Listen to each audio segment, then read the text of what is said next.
It has been my good fortune to work with Dick Barrett over the last several years with our involvement in Montana conservation voters. And Dick is a retired economics professor, recently retired, and he now gets way more time on the rivers than I do, sadly. But he has pondered energy issues and taught legions of students about the economics of energy policy, sometimes using some pretty interesting and unconventional methods. I remember once Dick had a website up for his students that demonstrated caloric energy needed to power a bicycle into space. I think maybe it was to the moon and back. Saturn. And the caloric energy came from a very elegant breakfast. That was the measure of BTUs. And it looked like a very tasty breakfast. It is my honor to introduce my friend, Dick Barrett.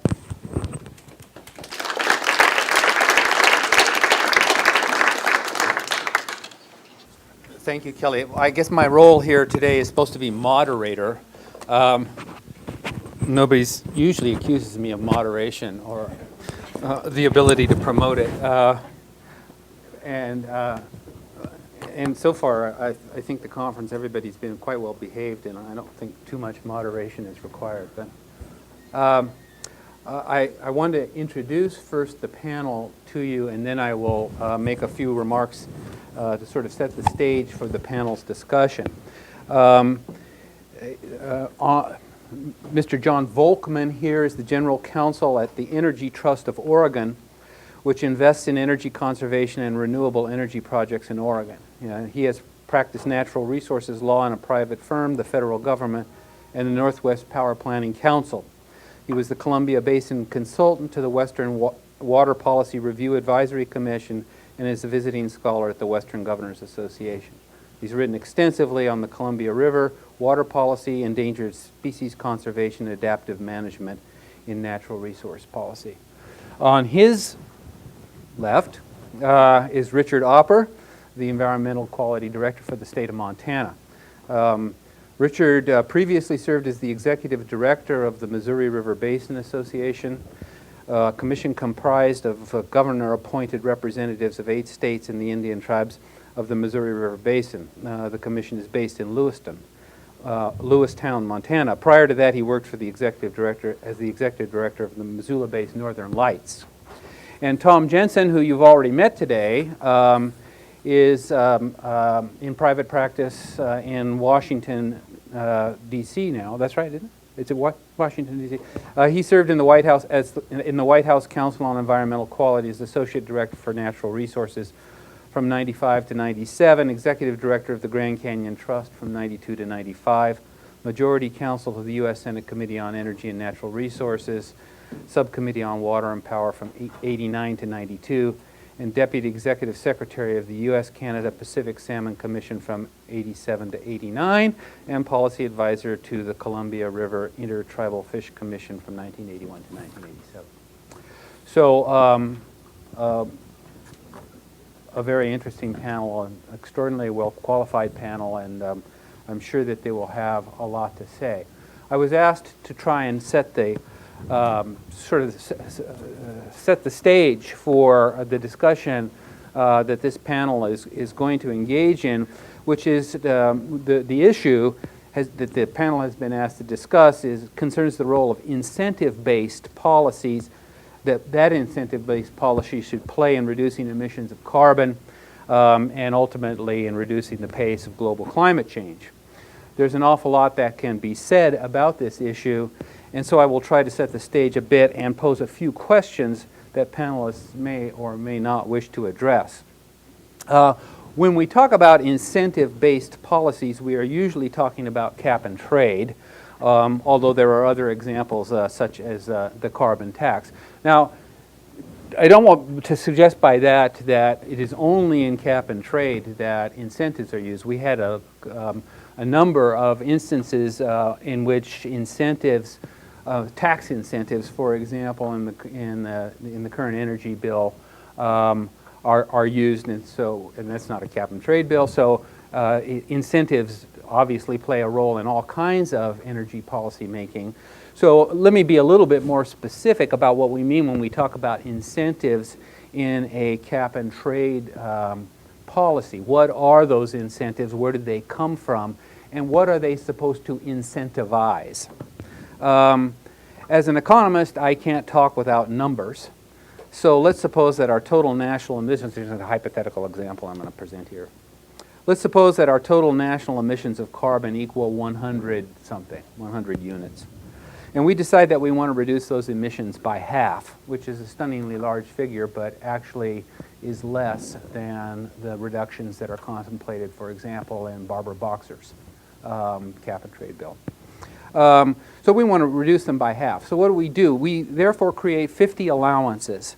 Each allowance represents the permission to emit 1 unit of carbon, which must be surrendered when emissions occur. Anyone emitting without surrendering allowances will face taxes, fines, or other penalties.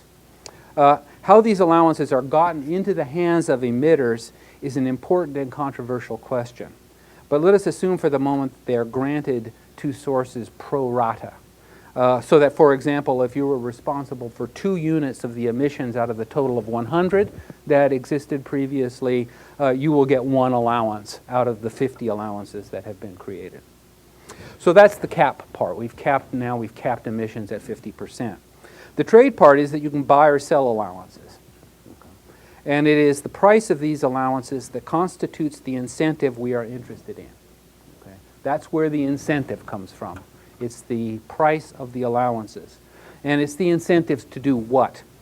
Well, to sell some of your, or all of your allowances if you have some way of reducing your emissions at low cost. Or to buy allowances and continue emitting carbon if reducing your emissions would be terribly costly. What these incentives are intended to do, here's what we're trying to incentivize with an incentive-based cap and trade policy, is to elicit the development of the most inventive, most imaginative, and least costly strategies for reducing emissions. Okay? And to allow for the burden of reducing emissions to be shifted to such strategies from other more costly and outmoded ones. The presumption is that these best strategies will turn out, what these best strategies will turn out to be is generally not well known to policymakers ahead of time, and that it will be the incentives and the market that will identify and reward them. If you think you hear the sound of one invisible hand clapping, you are not mistaken. From an economist's point of view, minimizing the cost of reducing emissions is absolutely essential. The reduction in emissions that will stabilize atmospheric carbon concentrations is very, very large, well beyond, for example, the target reduction in the Kyoto Accords.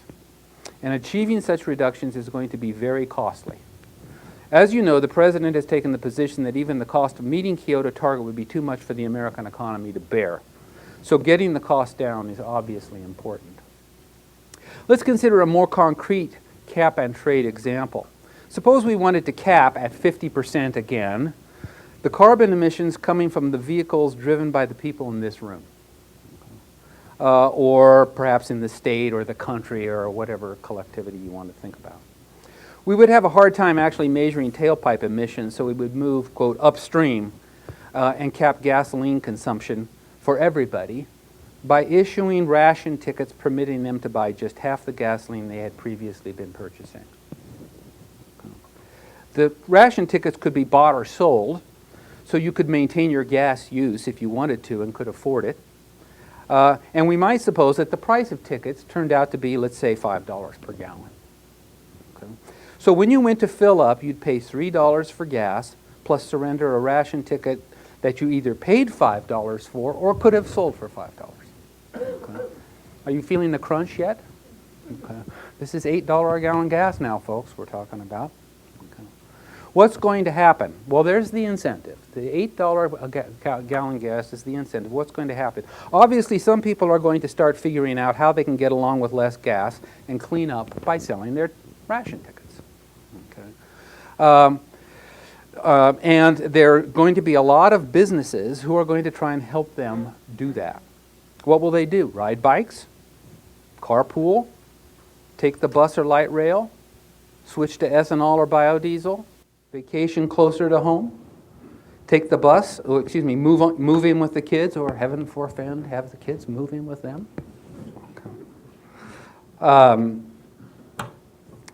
Dump the SUV for a hybrid? The economist's answer to that question is, who cares? Okay. They'll do whatever they think is best and costs them the least so that they make the most when they sell those ration tickets. Okay. Some people, of course, will find reducing their gasoline use impossibly costly or inconvenient or simply flat out un-American, and they are going to end up buying the ration tickets, doing the driving, and emitting the carbon. The economist says that all this is working out splendidly. Emissions from cars are being reduced by 50%, which is what we wanted, but most of that reduction is being achieved by people who are fit enough, or clever enough, or young enough, or whatever, to do so at lowest possible cost. Now, you will notice that despite this impeccable logic, neither the Congress of the United States nor the Montana legislature has enacted a carbon cap and trade law, although bills to do so have been introduced in both bodies. And if you're like many, maybe most Americans, you have some doubts about what I have sketched out here. What are these doubts?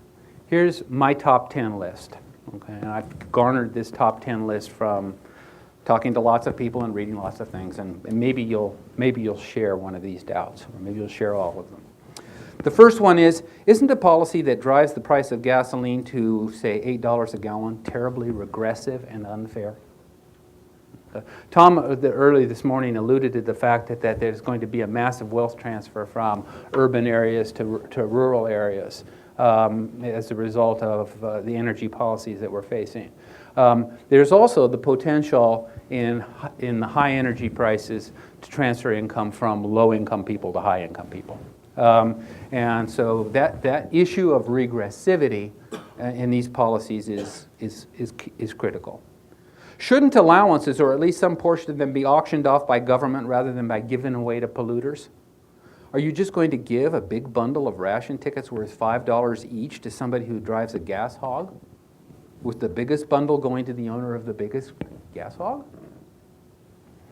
In line with the previous question, if we extend the system to the international level, and if we are going to arrest climate change, the effort has to be international. So how are we going to allocate allowances between nations? Should high-income nations, which are responsible for most of the accumulated carbon in the atmosphere, face stricter caps than low-income nations?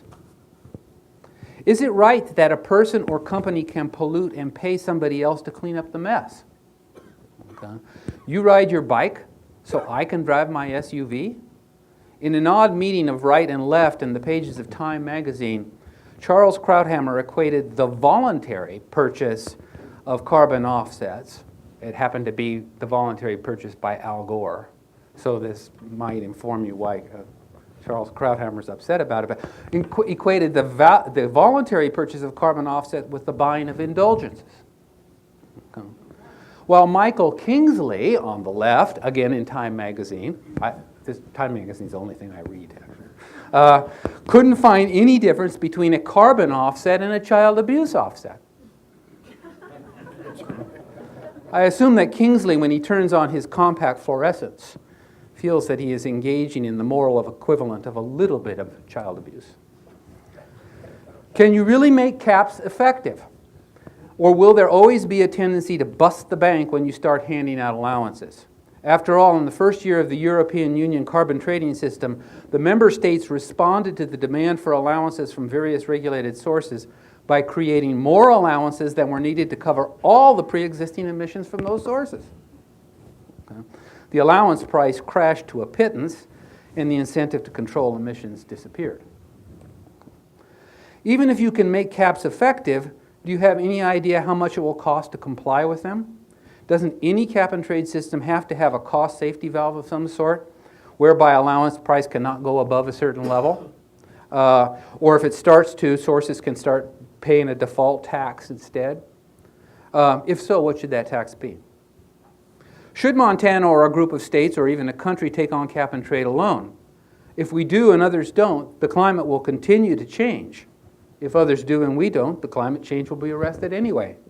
Of course, if we all follow that prisoner's dilemma line of thinking, we're toast, literally. Okay. So we need to act in good faith and hope others do likewise, but if they don't, when do we pull the plug? Representative Erickson said earlier today that that the states had to take the lead, and I think he's right. But then again, what if they take the lead and nobody follows? Can we really count on individuals and firms to respond to incentives in the imaginative and creative way they are supposed to in the cap and trade narrative?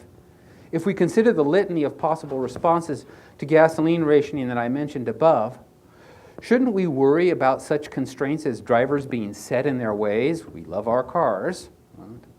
Or the absence of a public transportation infrastructure, or the apparent general unwieldiness of the automobile industry? And therefore, shouldn't we proactively select, subsidize, and mandate certain policies, such as higher CAFE standards, or renewable energy portfolios, or public support of power transmission from wind farms, or tax incentives for ethanol production, or, oh, well, hold on a second, all that sounds like energy policy as usual. Okay. What's wrong with going at the problem that way, as opposed to cap and trade? Is the incentive and market-based and market-driven energy policy that is implicit in cap and trade system consistent with the goals of a broader public energy policy? For some citizens, the paramount goals of energy policy are low cost, reliability, and energy independence. You can make a plausible argument that renewable energy development can help meet all those goals, and that cap and trade will put renewable production at a strong competitive advantage. But it wouldn't be at all hard to find policymakers who would say that if those are your goals, then something like, say, coal to liquids is your best bet. And then, as I have said, reducing emissions is going to be costly, and politically speaking, we have a tendency to make a virtue out of necessity and turn costs into benefits.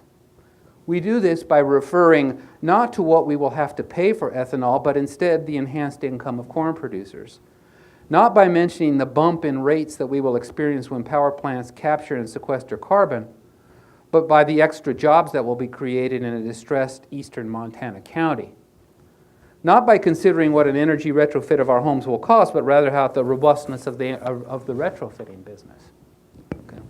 These are economic development effects of energy and climate policies, and it's no secret that they mean a very great deal to policymakers. Okay.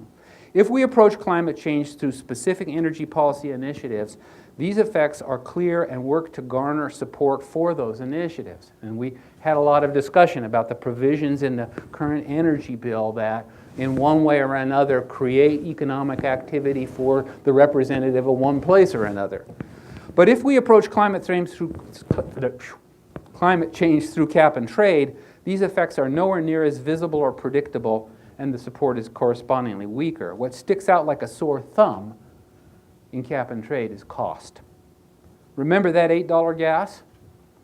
So that's question 10. Can cap and trade overcome this political liability? I, of course, have answers to all these questions, but it's the panel's turn now.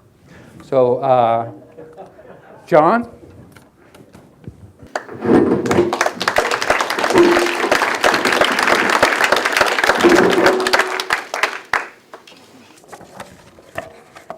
Well, Dick and I talked briefly before this presentation to make sure we were coordinating, and I think we do.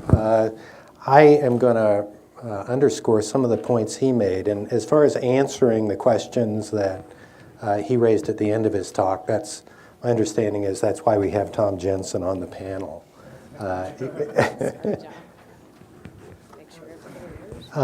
It is clearly decision time for climate policy. While we can't know if we've passed a point of no return on climate change until after we passed it, probably, scientists are telling us now, credible scientists are telling us now that this is the time for immediate action. This is not a problem looming in the near future. It's upon us. And large numbers of Americans are there. I think one of the polls I read recently said that 83% of Americans regard climate change as a serious policy issue. State governments, impatient with lack of federal leadership, are engaging the problem individually and regionally. The Supreme Court is pushing this administration to reconsider its refusal to act on greenhouse gas emissions. And Congress, as we've heard, is looking at these issues and perhaps likely to act in the next 2, 3, 4 years. The Kyoto Protocol expires in 2012, so it's not just a U.S. issue. The need to decide is international, and it's equally pressing. So a lot of things are converging on climate policy right now, and much of the attention is focused on incentive approaches, although a lot of the issues Dick raises make you wonder if that's the right focus. It is the focus of a great deal of these legislative proposals. So I want to spend my time talking some more about the history of how we approach these incentive issues, some of the major judgments they require. In some ways, it's going to be a simpler set of issues than Dick's list. And I also want to talk about my impressions of what we can't expect to get out of cap and trade, or perhaps may not be able to. So the background. 35 years ago, climate legislation would have looked a lot like the original Clean Air Act, a command and control program that said we need to make reductions in emissions of the following scale, and we're going to do it within 10 years. And EPA, you tell people how to do it, what the measures are, explore the technologies, figure out how to force the technology in that direction, call on the states to develop plans for limiting traffic and all kinds of stuff, command and control. And it worked pretty well for air emissions for up to a point at least. The problem with it, and it's largely a problem that we learned by trying to do it for a number of years, was that we set these requirements for specific measures and technologies and strategies by a class of activity. So by setting standards for a class, you miss all of the opportunities that are implicit in specific situations. So command and control is a lot more costly. You can't take advantage of the efficiencies that you can get out of a well-tailored program that's tailored to a particular kind of activity. And it also generated these titanic battles in EPA, in the courts, and in Congress periodically. Every time EPA tried to ratchet down on something, 5, 6 years of litigation, followed by several years of work in Congress trying to get back what was lost in litigation. Transaction costs were very large, and there was a social cost, industry versus EPA versus constituencies on one side or the other. So there were a lot of costs to command and control. So 15 years ago, when climate issues started to heat up, command and control was not the alternative of choice. Some of it had to do with the experience with command and control, which we were just beginning to understand the cost of approaching these problems that way. Some of it had to do with the fact that greenhouse gases are so pervasive that if you try to formulate a command and control program for them, you're just never going to get there. It's too pervasive, too complex, pervades every part of the economy, and industry, commerce, residential, home building, heating, cooling, you name it. It's all there, and you just can't formulate a command and control framework that works very well on a problem of that scale. So tax approaches were the obvious choice to a lot of people.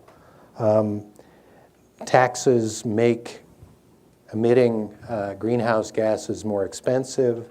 By making them more expensive, people will do less of that. It will give a cost advantage to activities that don't emit these gases. It will generate revenue that you can then use, the government can use to reinvest in technologies that will reduce emissions, can reinvest in alleviating some of the burdens on low-income communities, for example, or other public policy kinds of initiatives.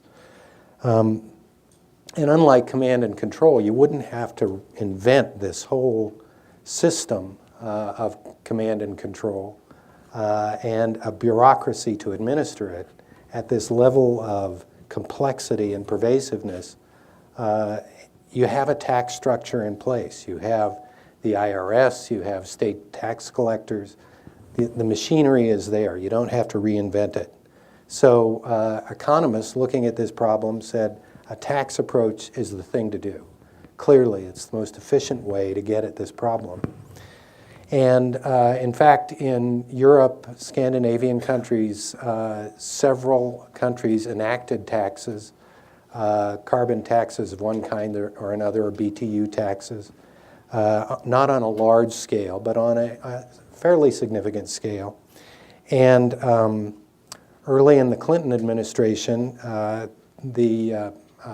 Vice President Gore and his staff, this was before Tom was part of the effort, it would have been much more successful, I'm sure.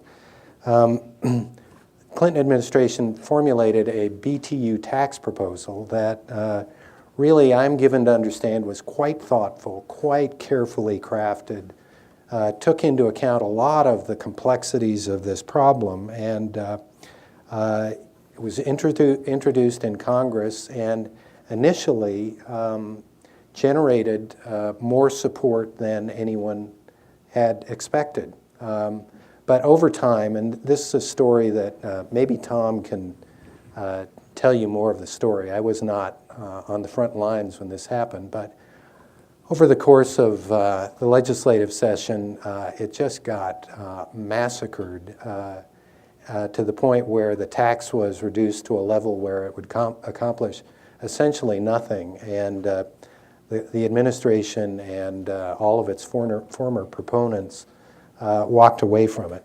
And it left a lot of scars. And since then, I don't know if there's a direct connection with the Clinton BTU tax, but European countries also have backed away from tax approaches to this problem.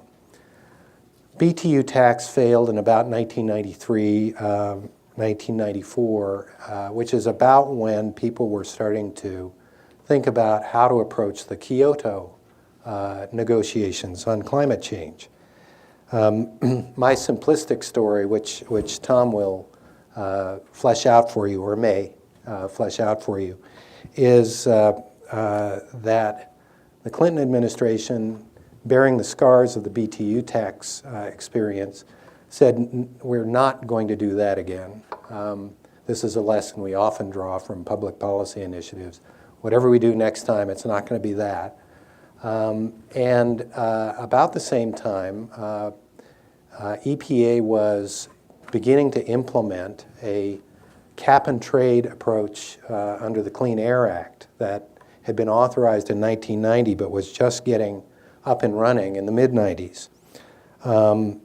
And a little background on what that was. It was the cap-and-trade program under the Clean Air Act was developed for acid rain, and it was focused largely on sulfur dioxide and nitrous oxide, set a national cap in 2 phases on sulfur dioxide. The first phase to last 5 years until the year 2000, and then 2000 and beyond, an absolute cap on emissions nationwide, applied to electric generators. The ultimate cap would have, in fact has, reduced SO2 emissions by about half of what they were in the 1980s. So it was remarkably effective. It worked the way Richard described, distributing allowances based largely on what your emissions had been historically. You got a certain number of allowances. I think they figured it based on heat input per emissions. And you can meet your allowance or requirements either by having your own allowances or buying them from elsewhere or changing the way you're doing business so you emit less gas, which let this trading of allowances between firms that can do it cheaply and those that could only do it expensively is what lowered the price tag on this entire prospect. So it was very effective, cut emissions by about half. The cost of implementing the cap and trade program for SO2 has been estimated to have been somewhere around 40, 50, 60% of what a command and control approach would do. So, roughly half as expensive as command and control. And one of the charms of it was that industry was comparatively delighted with this approach compared to command and control. There was a lot less conflict involved in implementing it. In fact, some commentators think that industry was more willing to agree to more demanding caps because they knew they'd have this trading device that they could use to reduce their costs and take advantage of the flexibilities that are inherent in all these different emissions producing activities. So again, it's mid-1995. EPA has developed this system and is beginning to implement this system for SO2. We're looking at the Kyoto negotiations coming up. Greenhouse gases may be an even better candidate for cap and trade than SO2 because greenhouse gases mix uniformly in the atmosphere.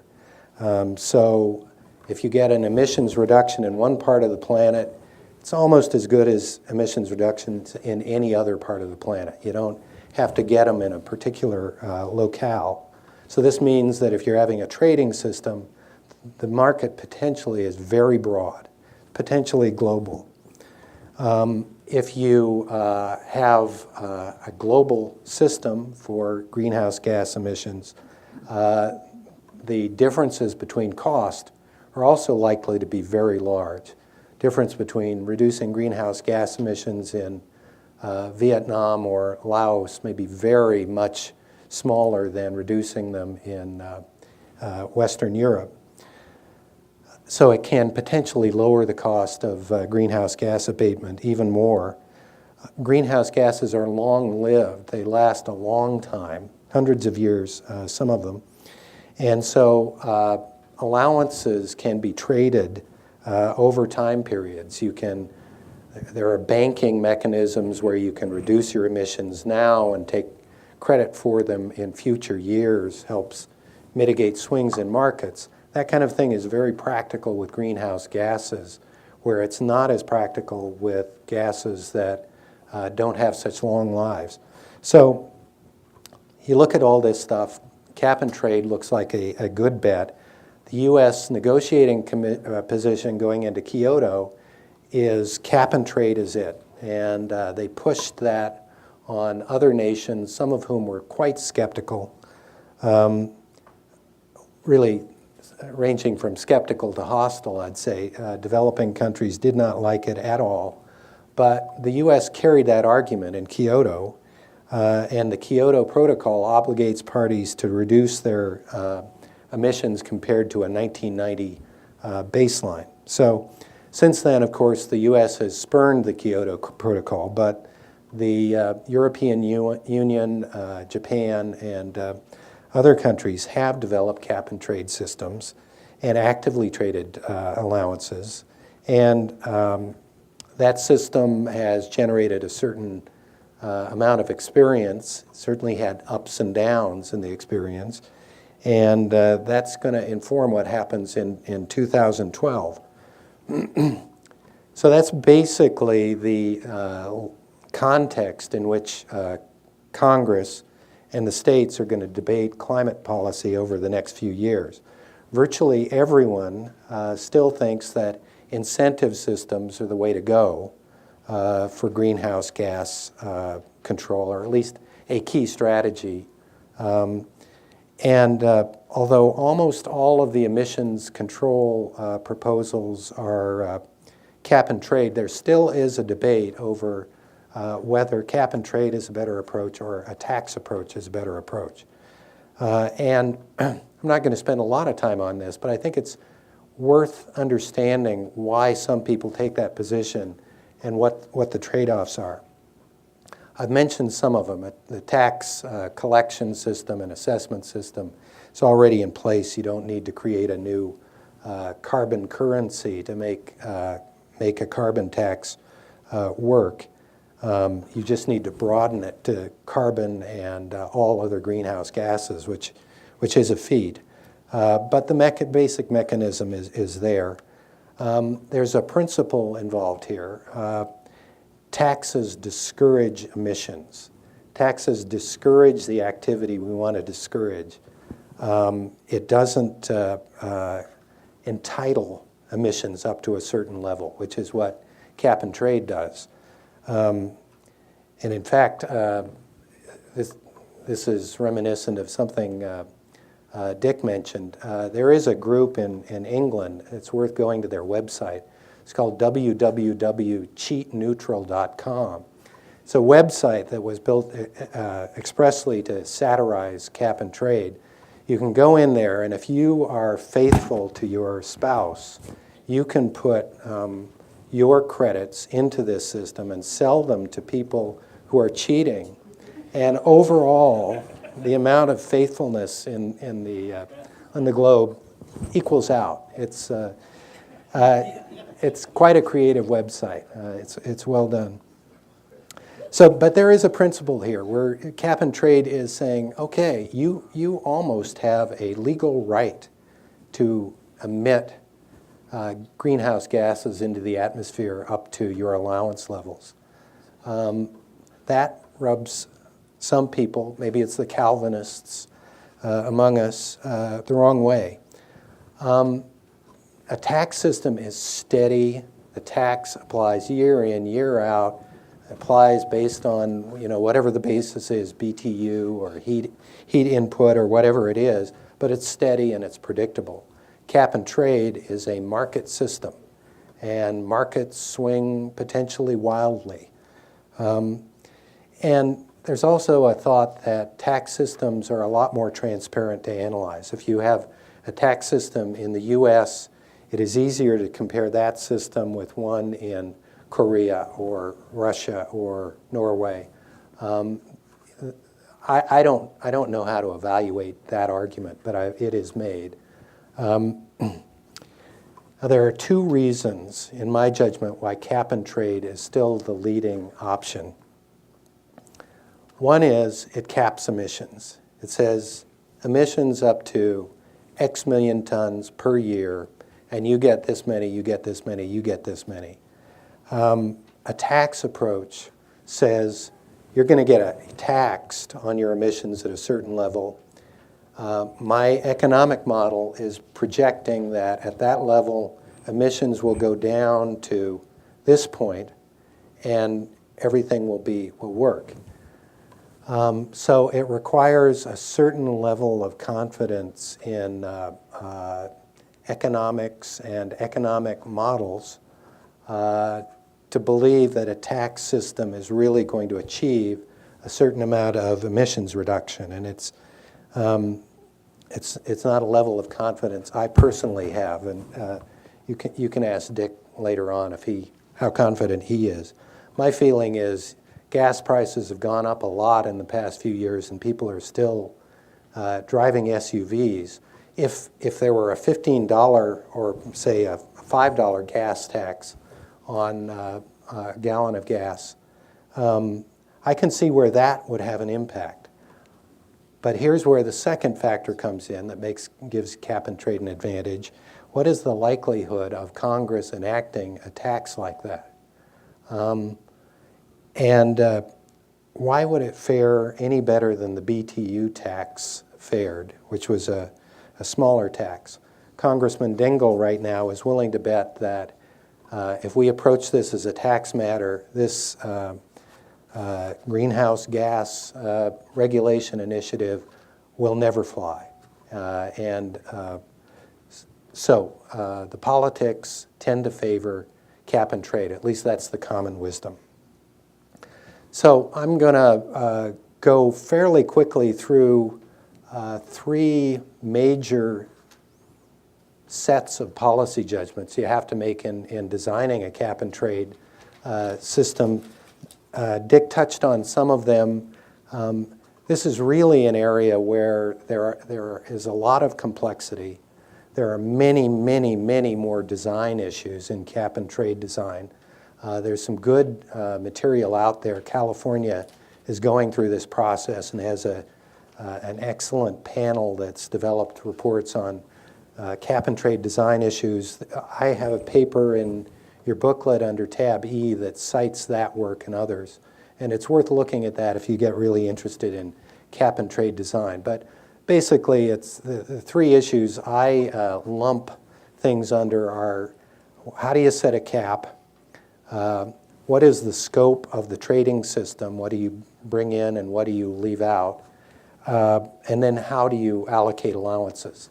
The cap issue, there's a lot of science, and the science will continue to be controversial, but ultimately we have the science we have, and if we're going to address these issues in the next 2, 3, 4 years, we're not going to learn a lot more. The science is pretty well there, and the judgments are political judgments. The political judgments are organized this way. Any cap is going to be following the model of slowing emissions, stopping emissions, and then reversing emissions. All of these cap and trade bills do that in one form or another. So what is the end point? Where do you want to end up is a key question. How quickly do you want to get there is a key question.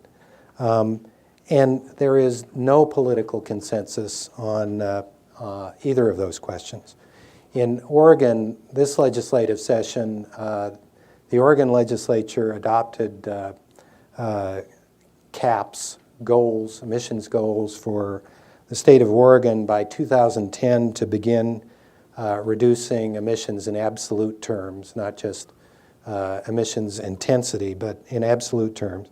By 2020, reduce emissions 10% below 1990 levels, and by 2050, reduce emissions to 75% below 1990 levels.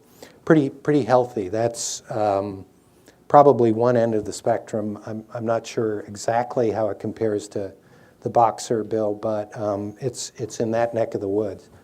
The National Commission on Energy Policy, which Ralph Cavanagh is instrumental in, and one of the many reasons I'm sorry he's not here is I'd like to hear his perspective on their cap, which is by 2020, stabilize emissions at 2006 levels.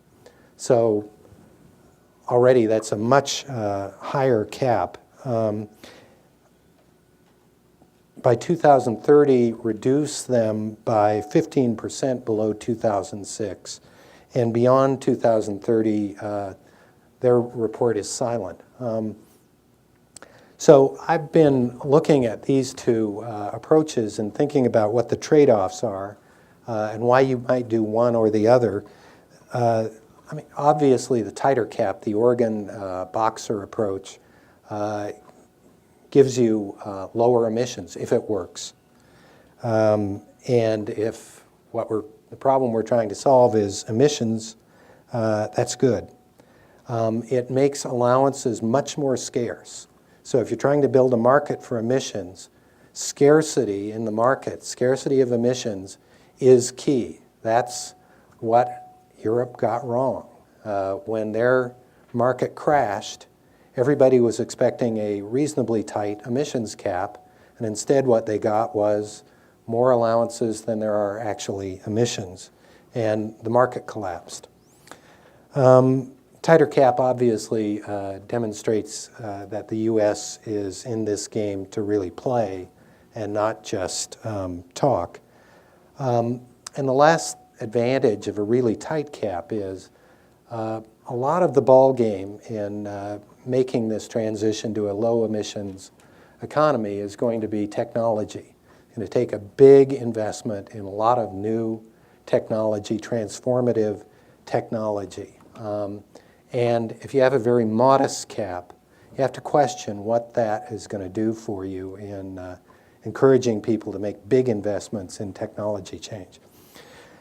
However, the National Commission on Energy Policy approach has one big asset, which is it's going to generate, I imagine, a lot less political opposition from regulated firms and industry. And there's something to be said for just getting started.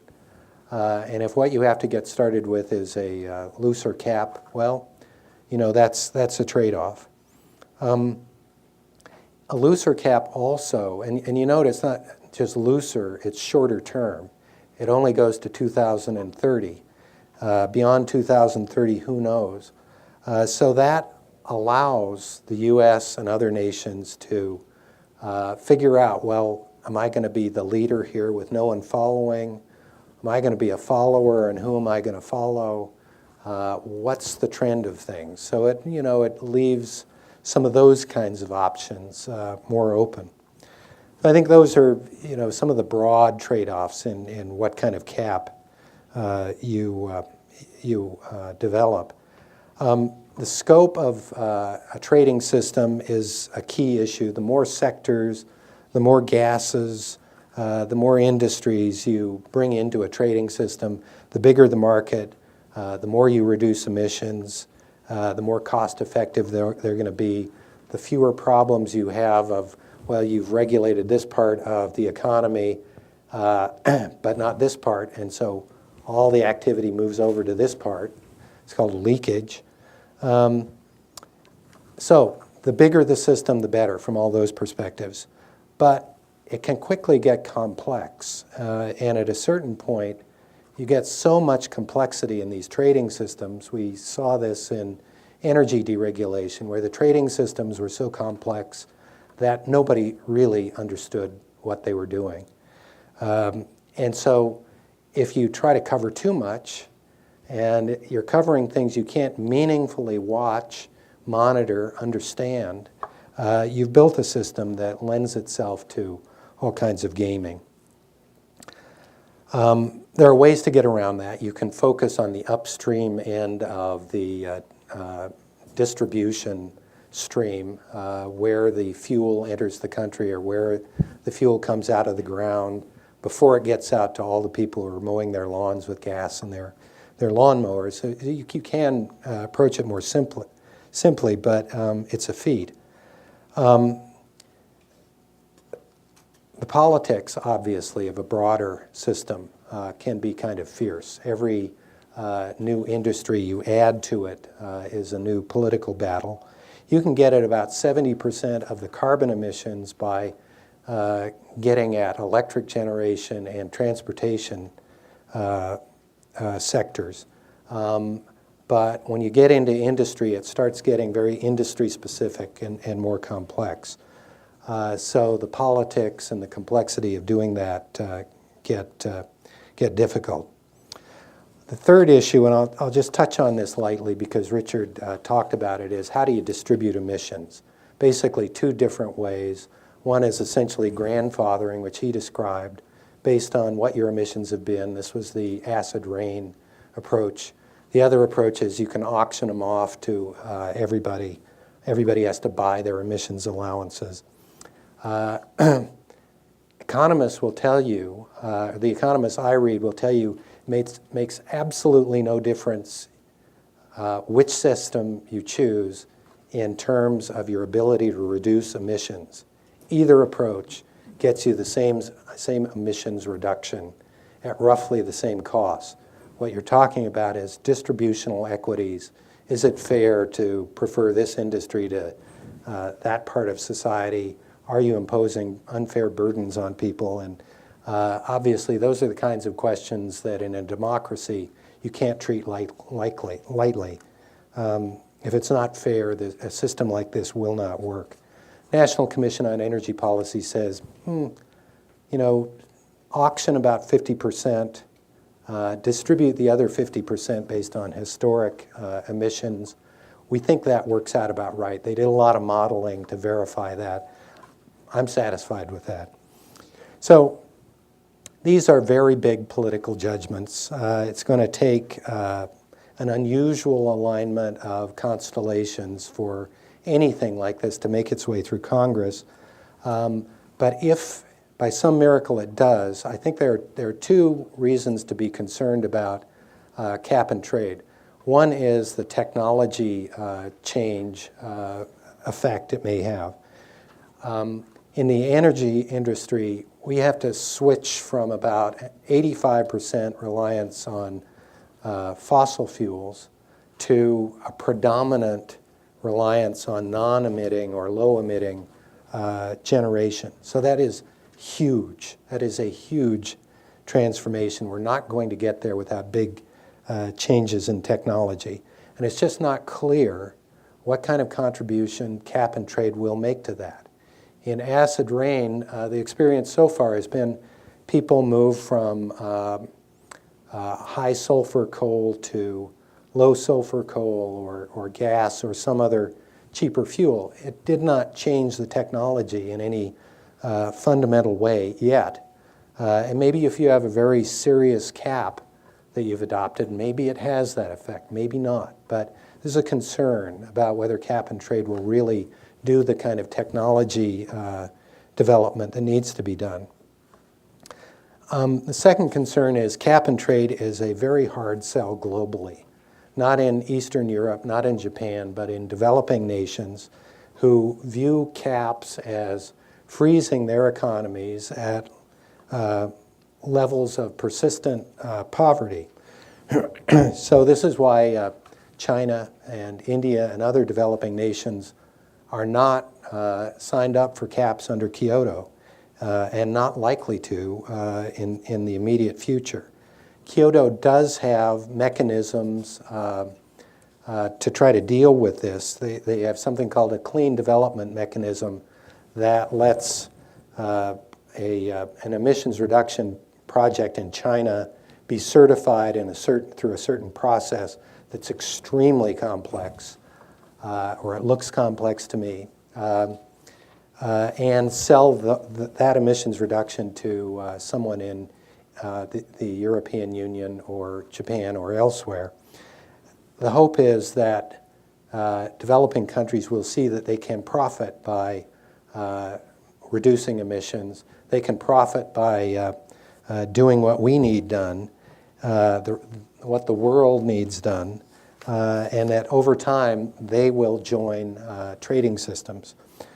And so far, actually, the experience has been that there is a lot of this stuff being done in China and other countries that are savvy enough to master the complex organizational and monitoring and evaluation processes that these trades involve. So, but we're not going to solve that problem by 2012, is my guess. Developing countries are still going to be very reluctant. If you're going for a global solution, cap and trade, my sense is just not going to sell everywhere. So we're going to go into that negotiation needing a bigger portfolio of tools than cap and trade. I think in that negotiation, what cap and trade is going to do is it's going to be a cap and trade or a tax program or some other incentive approach. It's going to be a litmus test for the United States on whether or not we are serious about doing these things. And if we've got a convincing program, I think we have a voice. We'll still have a voice because we're so important, but we will have a lot more credibility if we're really in the game. One of the problems with this subject, and I am wrapping up here, is that it is so broad that it tends to be overwhelming. And writing this paper for this presentation, I plead guilty to that. It really does look like a daunting set of problems. But I have two buts to that. I think my voice will last through the conclusion here. First but is, I don't think there's any point in pretending that this is going to be easy. Everybody has told you that. It really is very hard stuff, and we just need to get used to that idea. But we have been working on this problem for a long, long time. If you read the first section of the Supreme Court's opinion in Massachusetts versus EPA, it's one of the best executive summaries of the science and the law and the policy of emissions reduction. I think there is. And it's been decades. And it's now time to do something. It really is. So this problem is upon us. We need to take action. Even if we take action and we're not completely successful, which we won't be, if we have only a modest degree of success, it's going to push us toward more sustainable fuels, a transition we know we've got to go through anyway. And it would be very good, I think, for this country. Excuse me, I may break down before. For our own sense of ourselves, for the world's view of us, if we can show that we're still capable of acting on our best impulses, which I think climate policy is going to require. So thank you.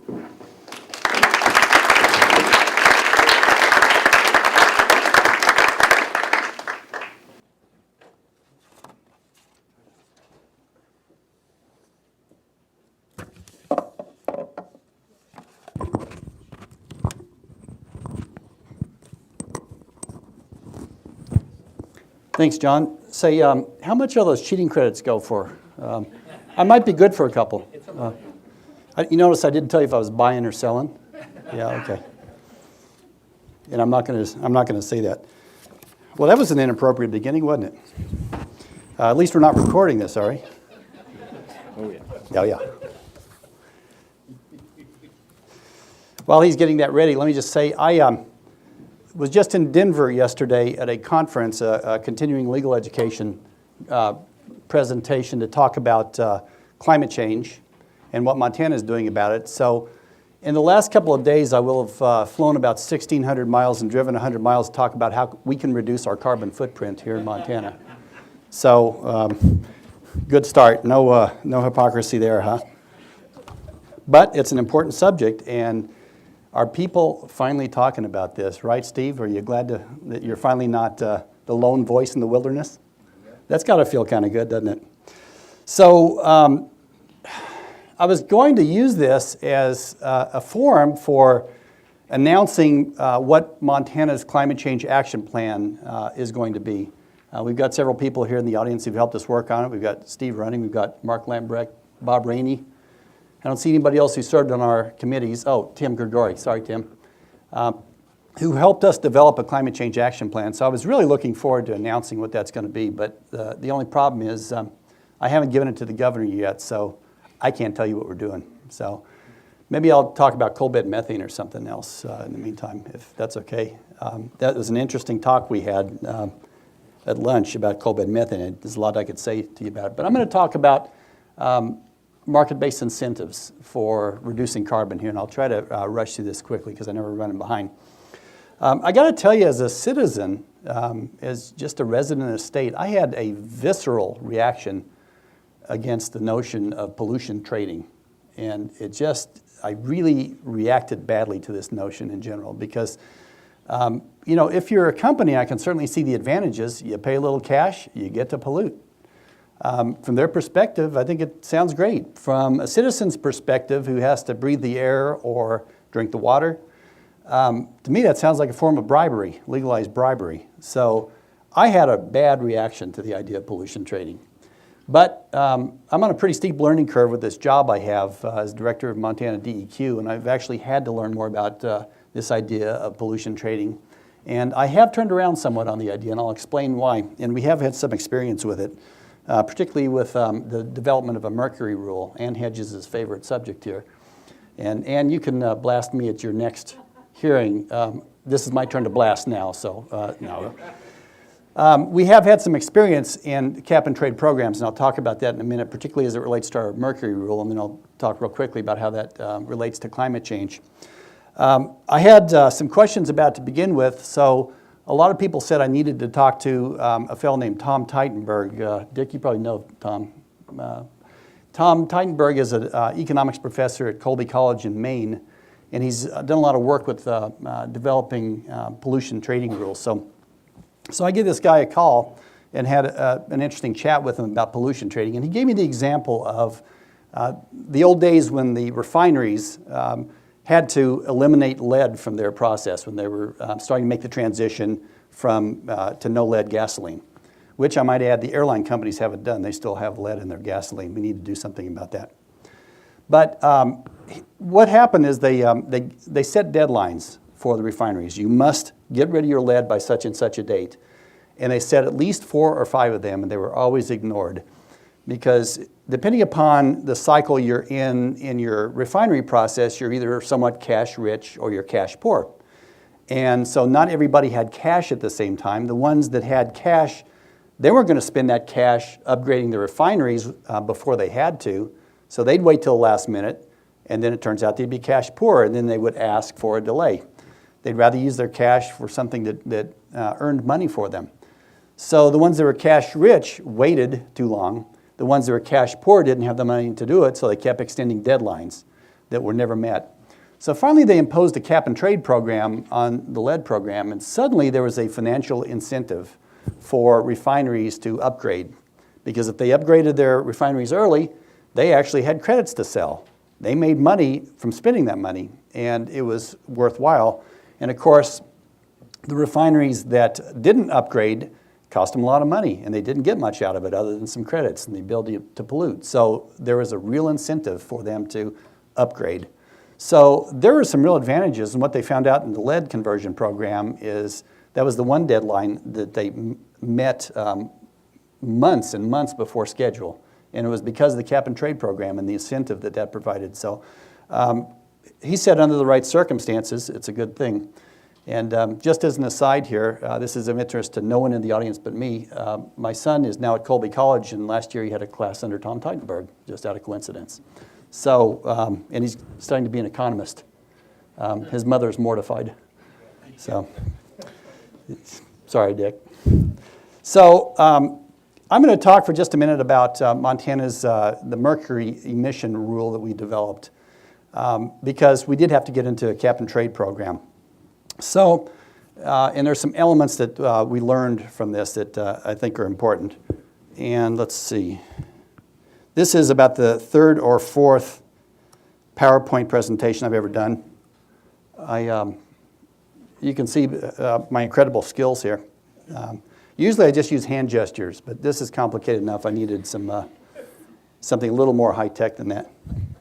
I often get hand gestures used at me, too, actually. I think it's the nature of the job. Maybe it's personal. Okay, thank you. Oh, thanks.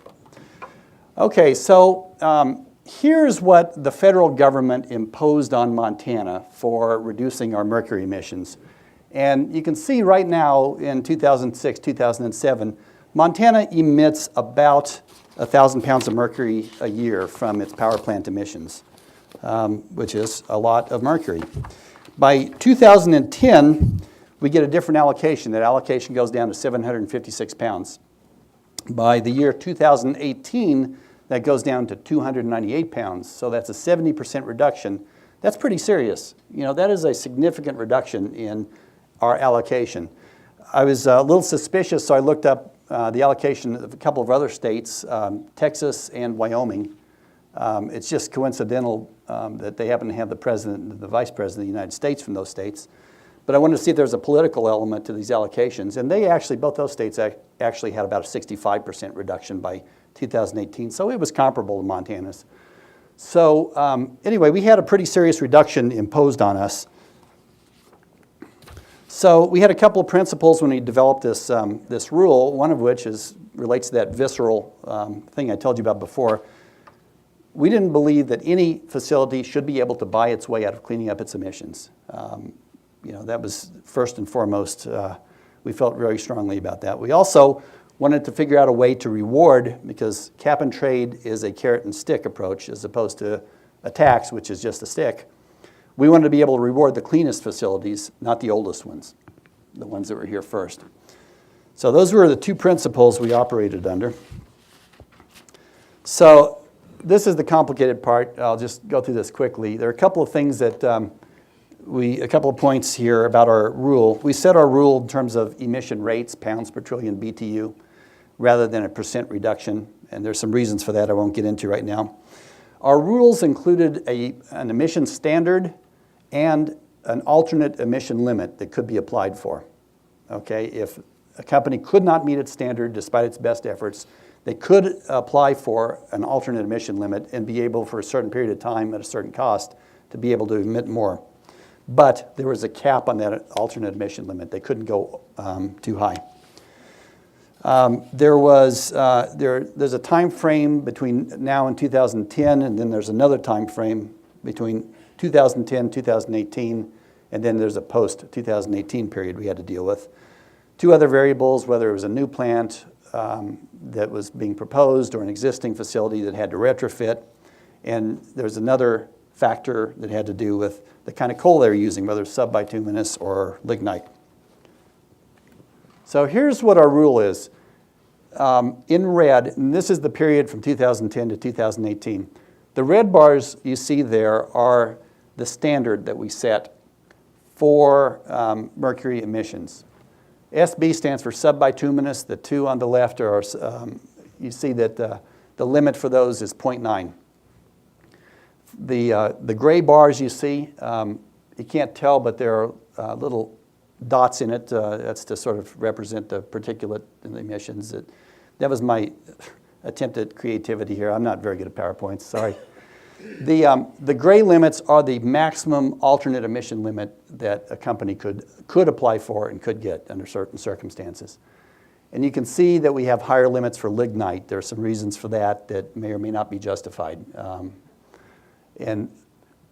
So what we found in our cap and trade system is the way this is designed right now, that a company on this red bar, if they produce less than that, they can sell the credits that are under the 0.9. If they produce more than that, they can buy from the 0.9 up to the 2.4, whatever it is. But they can't buy any higher than that. Okay, that's what distinguishes Montana's rule from just about every other state in the country, and that's one of the reasons why Montana's rule is one of the strongest mercury rules in the country, despite what you might hear. We had a maximum limit on how much companies could buy on that. And so this was actually, we think this is a pretty reasonable approach that we came up with here. And judging from the other 49 states that I've talked to, our rule is actually quite popular and quite well endorsed by just about everybody we talk to. And I think will be emulated in the future by some of these. Now, what we see after 2018, everything becomes much simpler. We take the 298 pounds that were allocated to the state, and then we divide that by the total trillion BTU that the state produces in terms of our electrical generating units. Pretty simple formula, even I can do the math there. What that means is, let's say a new plant comes in to the state, and it's a very clean plant in terms of its mercury emissions. Well, that changes the whole equation of how much we can allocate, how much credit we can allocate to the various plants. If a clean plant comes in, you have more total trillion BTU produced in the state, so that as you get more and more plants that come in that are cleaner, you ratchet down the pounds per trillion BTU a plant can emit. So what that means is the dirtier plants have to keep getting upgrading their process to meet that limit.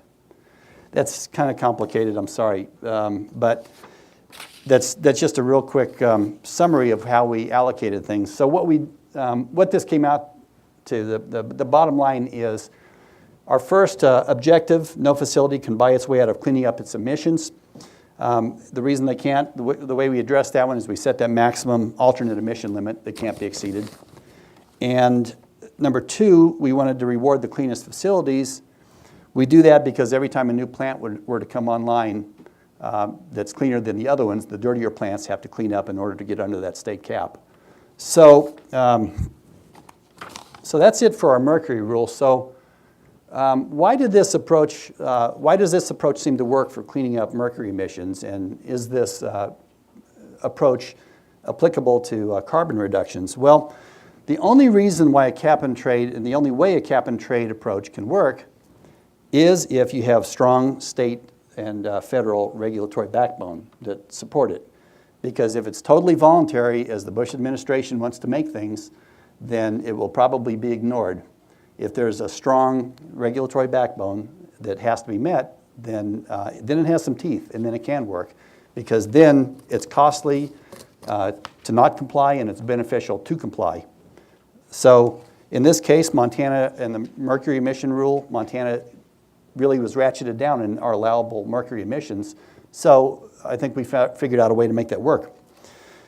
So there has to also be a strong incentive for compliance and a costly punishment for delaying action. And what that means basically is the credits have to be worth a lot of money, as John referred to earlier. Because if you don't have a tight market, then there's not much incentive for either complying or not complying. So will cap and trade work for controlling mercury emissions? Well, it could. For carbon. Unlike mercury, as we all know, carbon is truly a global pollutant. A ton of CO2 produced in India is as detrimental to Montana as a ton that's produced at Colstrip. So it really is a global pollutant. And so I think a cap and trade program, a national, hopefully a global someday cap and trade program, is applicable to carbon, maybe even more so, as I said, than for mercury, which does have some local deposition from power plants that we've seen in the past. Now, I better wrap things up here. You know, I'd love to blast the federal government for its morally, if not criminally, criminal negligence on this climate change issue. I mean, they have been so far behind the curve here that it's actually given states a lot of opportunity to show some leadership, to fill that leadership vacuum that we've seen on the part of the federal government. And they're doing so, and Montana's doing so, thanks to the leadership of people like Steve and others who've helped us, who've been working on this for years, but have also helped the state develop a plan. I think in some ways it's a good thing the state hasn't taken a lot of action, the federal government hasn't taken a lot of action on the climate change issue, because it's given the states a lot more room for creativity in developing approaches to how to address this issue. There are a lot of states now that are worried that a piece of federal legislation will preempt some of the creative things that are happening on the part of the states. So the bad news is the federal government isn't showing a lot of leadership yet, particularly in the executive branch on the climate change issue. The good news is that the federal government isn't showing a lot of leadership on the climate change issue, particularly in the federal branch. So I'm going to end there, and hopefully we'll save a little bit of time for questions. And thanks, and the floor is yours now. Thanks, everybody. I found out what I was supposed to moderate, which was our output, and I didn't. And so I think we're not going to have time for questions, but there will be some time informally later on if you want to ask people questions.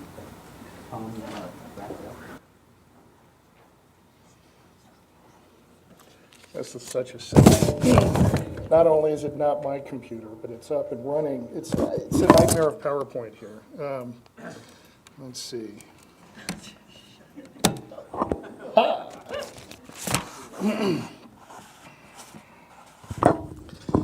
All right. I've got to go fast, so I'm going to go off agenda. And I'm going to present you with a hypothesis, Tom's hypothesis, of what it's going to take to move any one of those carbon cap and trade, carbon tax, climate control bills that we've been talking about, whether it's command and control, whether it's pure tax, or any of the flavors in between. I'm going to try to put it in a political context because I'm not an economist and I need to stick to what I know. Boiling it down to the simple, because of the rules in the Senate, this isn't the House, forget the House, it's the people's house. Because of the rules in the Senate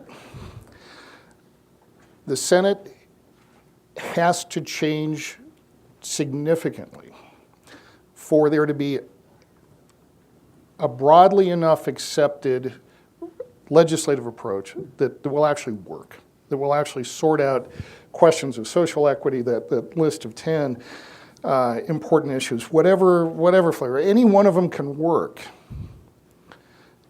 over time.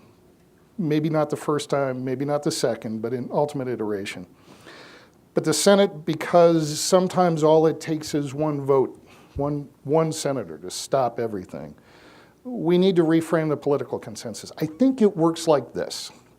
And I'm a secular Democrat, condemn me now, but that's the premise from which all this flows. I think the near and long-term losers from climate change have got to join with the near and long-term winners from climate policy and become stronger than the near and long-term losers from climate policy. I don't think there are a lot of winners from climate change who are in link with the losers from climate policy to form an impenetrable block. I think that we're mostly going to be losers from climate change. We need to realign the politics at this point. I think the near and long-term winners from climate policy are visible. On one of the charts or the tables I had up earlier, you saw the Climate Action Partnership, companies, banks, financiers, you name it, a lot of money, a lot of oomph, a lot of credibility in the political system and the economic system. They're out there. The European companies, my clients, are winners from climate policy in their own countries already. They're making fortunes off of climate policy, and they're bringing them here, trying to invest, and they're doing so in the states that have climate policies. The energy bill itself is like a roster of winners from climate policy. There's your list. That's the fraternity list right there. I think most interestingly, among the winners, is the agricultural community and coal. Coal is finding a way to win. The ag community is drowning in its winnings and is going to continue to do so for the foreseeable future. And when you get ag and coal, politically, you're no longer just along the western strip and the eastern, northeastern strip of America with Minnesota thrown in. You're beginning to get on the map the heart of the country. I think the long-term losers from climate are visible. It's all of us. But it's so diffuse. Very few people have an overwhelming motivation to fight as a long-term loser. But the near-term losers from climate are virtually invisible, or they're politically too weak to matter. Here's my formula. One drought, one hurricane, one minister, and one investor, somewhere in the American South, ideally in a state with a Republican governor and Republican senators. Let me explain. Does that deserve an explanation? That deserves an explanation. My foursome here. I think, by way of an explanation, this is really a provocation. I think we need to unwind hydrocarbons from the flag and from Jesus. And this is the answer to John's question about what happened to the BTU tax. The BTU tax came into public parlance, into the policy arena at the same time that the reformulated Republican Party had come into considerable strength in Washington and in some of the states as well. And the brilliance of the Republican Party strategy had patriotism and it had God, and implicitly in that was interwoven the hydrocarbon economy. Large coal-fired utilities were on the side of God and country. The BTU tax was, the whole notion of climate change was being, a response to climate change was being presented by godless secularists, Democrats, people from a coast, even if he was from Tennessee, it didn't matter, he looked Californian. There was a cultural divide between the idea that something had to happen and because people were going to get hurt. And the country, in Washington at least, the willingness of enough politicians to go along that we couldn't move it. And I don't think we can yet. I don't think we're there yet. But some important things are happening. National security itself is being redefined. The notion of what's good for America internationally in terms of safety, security is being redefined. Iraq, the Middle East, or dependence on Middle Eastern oil. Anyone who says that's good for the country, there are fewer people who believe that, I guess, or are willing to say that than there were a couple of years ago. The other factor that I think will be very powerful in time is China. China's approach to energy use and the pollution related to it is a threat to us. It is, and it will be seen as a manifestation of the kind of behavior no country should be allowed to do. Oops, what about us? How are we going to be persuasive in addressing the toxins that are coming into the environment, in the atmosphere, in the water, in biota, because of what China is doing with chemicals, mostly with energy. National security is being redefined in relation to energy sources and energy uses. Our current policy is insecure. It's not safe enough. And on religion, there's, it's so dangerous terrain, so I'll be very brief. But if you read the news, you will see many important national religious organizations, and I think more important, many local religious establishments, organizations, congregations, beginning to think about creation as about honoring creation in our approach to energy use. I think, like race, because of the Senate rules, like race in our political life, the South is the key. Is it going to be South Carolina, North Carolina, Florida, Georgia? Is it going to be the drought, the hurricane, the minister, the investor in one of those states? Probably more likely than the other parts of the Old South. But ultimately, it'll be that hurricane that takes out Charleston.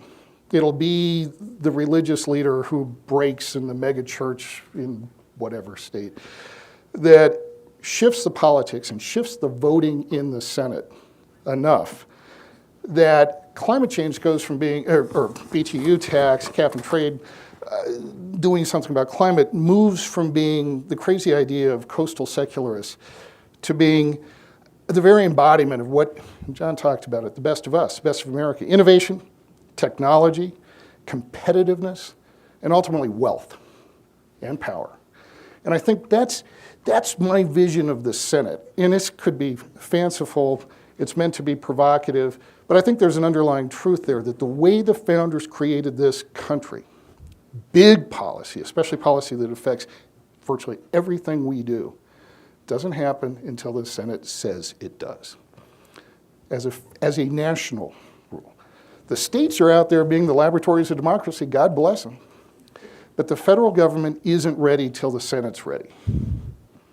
And the Senate won't be ready until the realignment of forces around energy, political forces around energy, makes that final shift, and we're that one hurricane, that one drought, that one thing in the South away from that. So there's my thesis. Thanks.